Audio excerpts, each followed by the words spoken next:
Hello, അപ്പം me and my ബെത്ലഹേമിൻ്റെ പുതിയൊരു വീഡിയോയിലേക്ക് എല്ലാവർക്കും സ്വാഗതം. നമുക്കിന്നൊരു ഡിന്നർ പ്രിപ്പയർ ചെയ്യാം.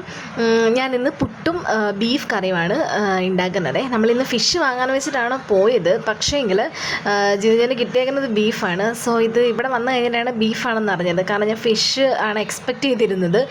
ഓക്കെ, അപ്പം നമുക്ക് ഇനി എന്തായാലും ബീഫ് ഉണ്ടാക്കാം. ഞാനിത് എൻ്റേതായിട്ടുള്ളൊരു വേ ഓഫ് സ്റ്റൈലിലാണ് ഉണ്ടാക്കുന്നത്. അപ്പം ബീഫൊക്കെ നല്ലതായിട്ട് വെക്കാൻ അറിയാവുന്നവർ ഇത് കണ്ടിട്ടൊന്നും മിണ്ടണ്ട. ഓക്കെ, അപ്പം ഞാൻ ഇതിനകത്ത് കുക്കറിൽ ഫസ്റ്റ് ബീഫ് വേവിച്ചിട്ടാണ് കറി വെക്കുന്നത് കേട്ടോ.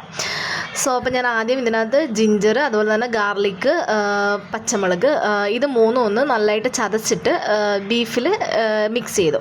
പിന്നെ ഇതിനകത്ത് കുറച്ച് മഞ്ഞൾപ്പൊടി, കുറച്ച് ഗരം മസാല, കുറച്ച് കുരുമുളക്, ഇത്ര ഒന്ന് ആഡ് ചെയ്തിട്ട് നന്നായിട്ട് മിക്സ് ചെയ്തിട്ട് നമുക്കൊരു 10 നോർമലി ഒരു 10 വിസിലൊക്കെ ആകുമ്പോൾ തന്നെ ബീഫ് ഏകദേശം വേവും.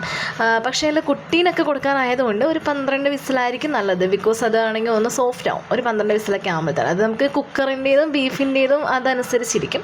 ഓക്കെ, അപ്പോൾ അത് വേവുന്ന ടൈം കൊണ്ട് നമുക്ക് ബാക്കി കറിക്കുള്ള സവോള, അതുപോലെ തന്നെ ജിഞ്ചർ, ഗാർലിക്ക്, ടൊമാറ്റോ, പിന്നെ പച്ചമുളക്, ഇത്ര നമുക്കൊന്ന് കട്ട് ചെയ്തെടുക്കാം. ഓക്കെ, എൻ്റെ ചോപ്പർ കംപ്ലൈൻ്റ് ആണ്. സോ അപ്പം ഞാനിത് കട്ടിംഗ് ബോർഡിലാണ് ഇപ്പോൾ അത് കട്ട് ചെയ്യുന്നത്. എനിക്ക് കട്ടിംഗ് ബോർഡിൽ അധികം സ്പീഡ് കിട്ടാറില്ല. ഓക്കെ, അപ്പം നമുക്കിനി ഇത് കട്ട് ചെയ്തതിന് ശേഷം നമുക്ക് ഒരു പോട്ട് വെക്കാം. ആ പോട്ടിൽ നമുക്ക് എണ്ണ ഒഴിച്ചിട്ട് അതിനകത്ത് നമുക്ക് ഗാർലിക്കും അതുപോലെ തന്നെ പച്ചമുളക്, പിന്നെ ഇഞ്ചി, ഇത് നമുക്ക് ആഡ് ചെയ്ത് കൊടുക്കാം. നമ്മൾ കട്ട് ചെയ്യാതല്ല ആഡ് ചെയ്യുന്നത്. സോ അതിനകത്തോട്ട് പിന്നെ നമുക്ക് സവോള ആഡ് ചെയ്ത് കൊടുക്കാം. ഓക്കെ, ഇനി നമുക്കിതൊന്ന് വഴളുന്നത് വരെ ഒന്ന് ജസ്റ്റ് ഒന്ന് ഇളക്കി കൊടുക്കാം. പിന്നെ കുറച്ച് ഉപ്പും കൂടി ഇടാം. ഉപ്പിട്ട് കഴിഞ്ഞാൽ നമ്മൾ പെട്ടെന്നത് വഴണ്ട് കിട്ടുമല്ലോ. സോ അപ്പോൾ നമുക്കത് വഴലട്ടെ. അപ്പോൾ ഞാനത് കണ്ടിന്യൂ ഒന്നും ഇളക്കി കൊടുക്കാറില്ല. അത് ഞാൻ അങ്ങനെ തന്നെ വെച്ചേക്കും. അതായത് ഒരു ലൈറ്റ് ബ്രൗൺ കളർ ആകുമ്പോഴത്തേന് പിന്നെ നമുക്ക് പൊടികൾ ആഡ് ചെയ്താൽ മതിയല്ലോ.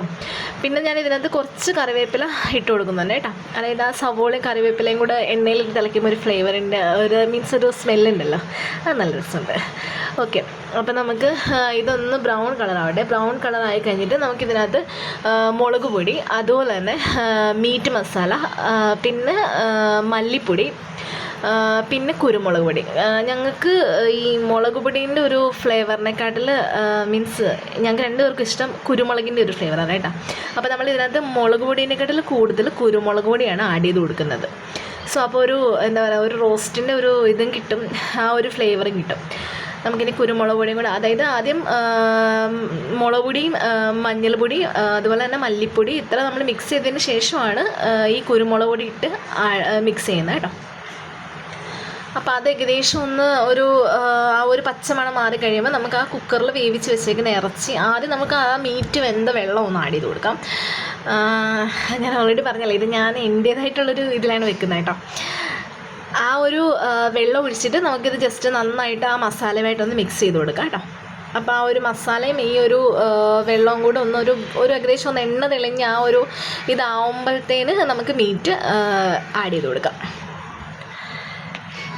ഇതിപ്പോൾ ഏകദേശം ഒരു ഇതായിട്ടുണ്ട്. അപ്പോൾ നമ്മൾ പിന്നെ ആ ഒരു വേവിച്ച് വെച്ചേക്കുന്ന മീറ്റ് ഫുള്ളായിട്ട് അതിനകത്ത് ആഡ് ചെയ്ത് കൊടുത്താൽ കേട്ടോ.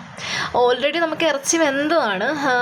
അപ്പോൾ അതുകൊണ്ട് നമുക്ക് അധിക ടൈം ഇതിനകത്ത് ഇട്ട് വേവിക്കണ്ട. പിന്നെ നമ്മളിത് മിക്സ് ചെയ്ത്, അതായത് ആ മസാലയും മീറ്റുമായിട്ടൊന്ന് മിക്സ് ചെയ്തിട്ട് പിന്നെ കുറച്ച് ടൈം ഒന്ന് മൂടി വെച്ചിട്ട് ഞാനൊരു 15 മിനിറ്റ് എന്തോ ആണെന്ന് തോന്നുന്നു, അത്രയും ടൈമിൽ മൂടി വെച്ചിട്ട് വേവിച്ചിട്ടുണ്ടായിരുന്നു, ആ ഒരു ഫ്ലേവർ ഒന്ന് പിടിക്കാൻ വേണ്ടിയിട്ടേ.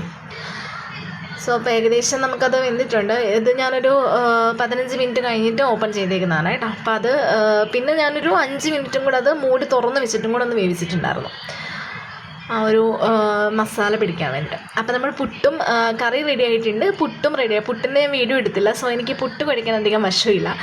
അപ്പം അത് ശരിയാവുമെന്ന് നമുക്കറിയത്തുണ്ടായിരുന്നില്ല. അപ്പോൾ പക്ഷേ ഉണ്ടാക്കി കഴിഞ്ഞപ്പം കാണാൻ ഒരു ചന്തമൊക്കെ ഉണ്ട്. ഇനിയിപ്പോൾ നമുക്ക് കഴിച്ച് കഴിയുമ്പോൾ എങ്ങനെയാണെന്ന് അറിയാൻ പാടില്ല. ഓക്കെ, അപ്പോൾ എന്തായാലും നമ്മൾ ഫുഡൊക്കെ കഴിച്ചിട്ട് കിടന്നുറങ്ങട്ടെ. ആദ്യം അക്യൂനൊക്കെ എടുത്ത് വെക്കട്ടെ. ഓക്കെ, അപ്പോൾ ശരി. അപ്പോൾ നമുക്ക് വേറൊരു വീഡിയോ ആയിട്ട് പിന്നെ കാണാം. ബൈ.